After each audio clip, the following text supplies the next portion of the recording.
যুক্তরাষ্ট্র, ইসরায়েল আর মধ্যপ্রাচ্যের বিভিন্ন অঞ্চলে পাল্টা দাঁত ভাঙা জবাব দিয়ে চলছে ইরানের অপারেশন ফতেহ খাইবার।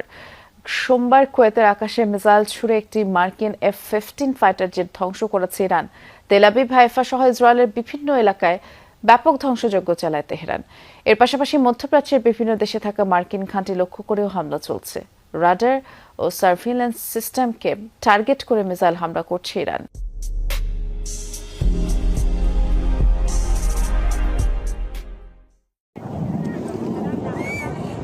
কুয়েতের আকাশসীমা পার করছিল মার্কিন F-15 ফাইটার জেটটি।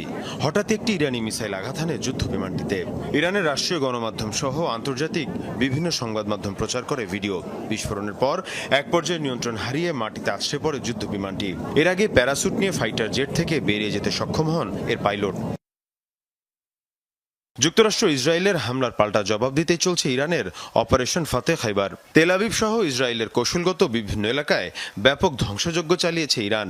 এখন পর্যন্ত ইসরায়েলি ভূখণ্ড লক্ষ্য করে 200-র বেশি মিসাইল ছুড়েছে ইরানি বাহিনী।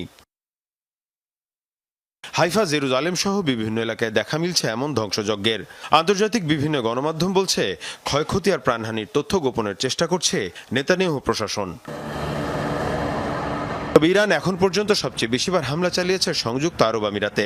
দেশটি প্রায় 150 মিসাইল আর 200 ড্রোন হামলা চালিয়েছে। মধ্যপ্রাচ্যে ইসরায়েলের অন্যতম ঘনিষ্ঠ মিত্র সবার আগে ইব্রাহিম অ্যাকর্ড স্বাক্ষর করে। অন্যদিকে UAEর আল ধাফরা এয়ারবেজে রয়েছে মার্কিন F-35 যুদ্ধবিমান, যা ইরানের বিরুদ্ধে হামলায় ব্যবহার হয়েছে।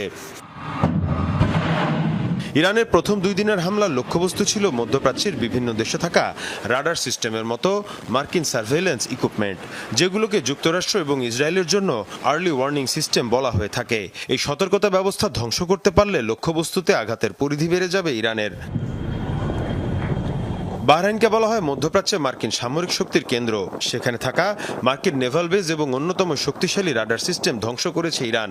এরই মধ্যে দেশটিকে লক্ষ্য করে 60টি মিসাইল আর 34টি ড্রোন ছুড়েছে IRGC। যুক্তরাষ্ট্র ইসরায়েলের হামলার জবাবে ইরান তার পাল্টা আক্রমণ শুধু অব্যাহত রাখেনি, বরং আরও জোরদার করেছে। সর্বোচ্চ ধর্মীয় নেতা খামেনির মৃত্যুর পর পরিবর্তন আনা হয়েছে যুদ্ধের কৌশলে। যুদ্ধের নেতৃত্বে আনা হয়েছে বিকেন্দ্রীকরণ, অর্থাৎ একটি নির্দিষ্ট কমান্ড সেন্টারের পরিবর্তে বহুমুখী নেতৃত্বে চলছে হামলা, যাতে একটি অংশ ক্ষতিগ্রস্ত হলেও বাকিরা চালিয়ে নিয়ে যেতে পারে লড়াই।